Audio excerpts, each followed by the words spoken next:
Hello, my name is Jitters, and this is the second video in my Why Nobody Plays series where I talk about the least picked agents in Valorant, why they might have such low pick rates, and suggest changes that could potentially help increase those pick rates.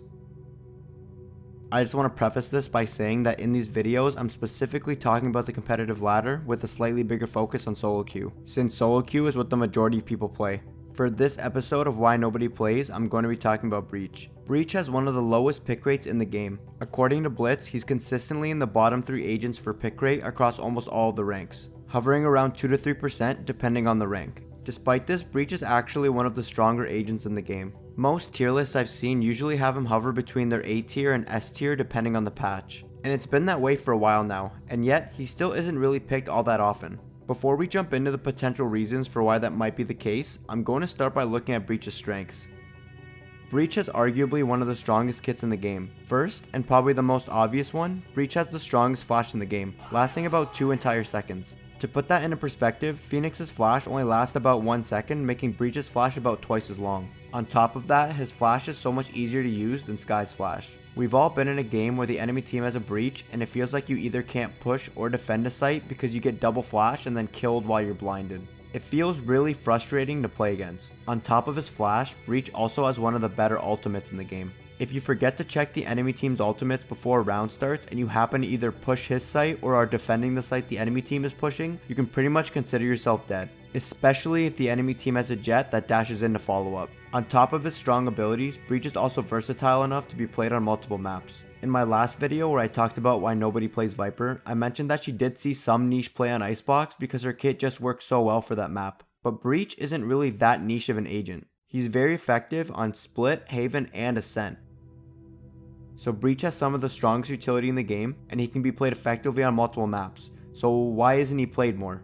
Well, the reason is because of one big weakness he has that's specific to a solo queue environment, and even slightly uncoordinated 4 or 5 stacks to be honest.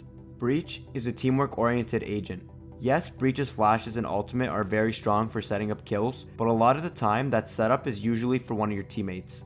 After flashing, Breach takes about an entire second to pull out his gun before he can start shooting, which makes it harder for him to follow up on his own flashes compared to an agent like Phoenix. People also tend to run away right when they're flashed too, which makes it even harder to follow up on it unless you flash someone who's out in the open or stuck in a corner. Where if your teammate is playing Jet, they can just dash in off the flash and secure the kill more easily. His ultimate is very similar, where if you ult the site for example, you're generally not in a position to quickly run in and get the kills on all the enemies that are stunned. Again, it's usually your teammates that push in and collect the kills you set up. Breach is an agent that helps the team win the game, but makes it kind of hard to have an outstanding personal performance.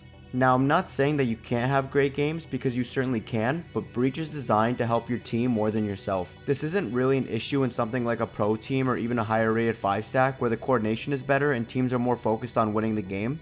But solo queue players always want to be the hero and top frag in their lobbies, so sacrificing that for the team to improve your chances of winning is not really that appealing to most people. And the truth is, that's probably the best mindset to have in ranked, and I have 2 reasons for this. 1, you never know who's going to be on your team, their skill level, or whether or not they're even going to try to coordinate with you. So picking Breach might help you win some of your games, but you're essentially taking games out of your control and leaving it up to chance on whether or not your pick will be effective that game or not. You could argue that you can still flash for yourself and carry games that way, but at that point you might as well have just played Phoenix, who could do that and heal himself. 2, Riot has made it very clear that your performance in your games does matter, and if you want to climb, you have to perform well in your games. It isn't enough to just win games, but you need to be doing well in those games, or the rank system will punish you for it by giving you less RR for your wins and losing more RR for your losses. So you almost need to pick an agent that plays for themselves and can improve your chances of performing well. Because if you don't, even if you win a lot of your games, Valorant's rank system will still keep you from climbing. So now we have a better understanding of why Breach has such a low pick rate, but what can be changed to fix that? Honestly, I'm not really sure what could be done to fix him. Breach is a really strong agent, and any buff could make him overtuned to the point where he becomes a must pick. He would need more of a rework to his kit.